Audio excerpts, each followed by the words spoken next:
সংসারে সারাদিন গাধার মতো খাটার পরও কিছু মানুষের মন আপনি কখনোই পাবেন না।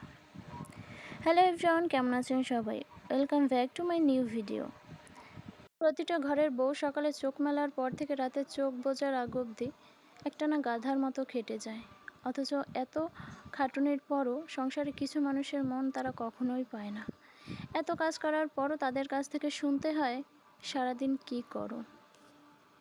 বিশ্বাস করেন ভাই, সারাদিনে এত পরিমাণ কাজ করেও এতটা কষ্ট হয় না যতটা কষ্ট হয় তাদের এই একটা কথায়।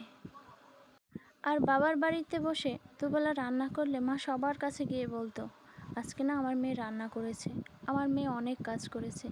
অথচ শ্বশুর বাড়িতে এত কাজ করার পরও একটা মানুষের মন পাওয়া যায় না। এটাই হচ্ছে শ্বশুর বাড়ি, এটাই হচ্ছে নিজের বাবা মা আর শ্বশুর শাশুড়ির মধ্যে পার্থক্য। এরা কখনোই ভালো জিনিসের কদর করতে পারে না। অথচ একটা জিনিস খেয়াল করবেন, বাড়ির বউটার সাথে যত খারাপ ব্যবহার করুক না কেন, দিন শেষে কিন্তু তাদের শেষ বয়সের ভরসা ওই ঘরের বউটাই হয়। বয়স থাকতে যৌবনকালে তারা যদি এই চিন্তাটা করে, তাহলে প্রতিটা সংসারে এতটা অশান্তি হয় না।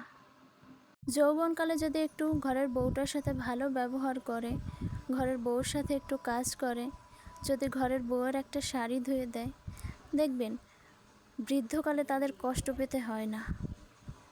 তারা বৃদ্ধ বয়সে একটু শান্তিতে থাকতে পারে। কিন্তু তারা তো এটা কখনোই করবে না।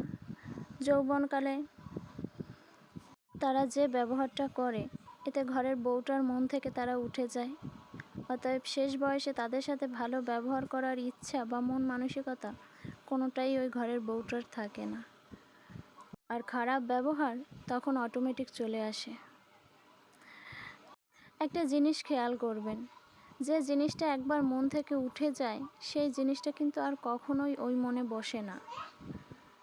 তাই বৃদ্ধ বয়সে ভালো থাকতে হলে, একটু সুখের মুখ দেখতে হলে, যৌবনকালে বউয়ের সাথে একটু ভালো ব্যবহার করবেন। ঘরের বউটার তো কখনোই কোনো প্রশংসা করবেন না, অথচ নিজের মেয়ের প্রশংসা সারা দিন করতে থাকবেন, নিজের মেয়ের গুণকীর্তন গাইতে থাকবেন।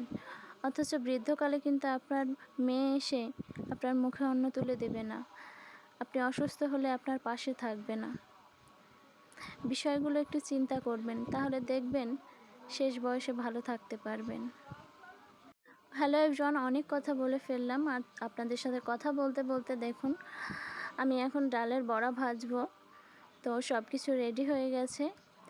আর এই হচ্ছে আমার মাটির চুলা, এখানেই আমি রান্না করি। তো ডালের বড়া কে কে খেতে পছন্দ করেন অবশ্যই কমেন্ট করে জানাবেন। আমি তো খুব পছন্দ করি, আর আমি প্রায় ডালের বড়া ভাজি। আর তোমাদের দাদাভাই তো খুব পছন্দ করে ডালের বড়া। তো অনেক কথাই বলে ফেললাম, কেউ কিছু গায়ে মাখবেন না। আমি কাউকে উদ্দেশ্য করে কিন্তু কিছু বলিনি, যেটা বাস্তব আমি সেটাই বলেছি। এটাই প্রতিটা ঘরে হয়ে থাকে। তো তোমাদের সাথে কথা বলতে বলতে আমার ডালের বড়াগুলো প্রায় ভাজা কমপ্লিট হয়ে গেছে। তো আরও একটা নতুন ভিডিওতে তোমাদের সাথে অন্য কিছু শেয়ার করব। আজকে এ পর্যন্তই। ভালো লাগলে লাইক, কমেন্ট, শেয়ার করে পাশে থেকো।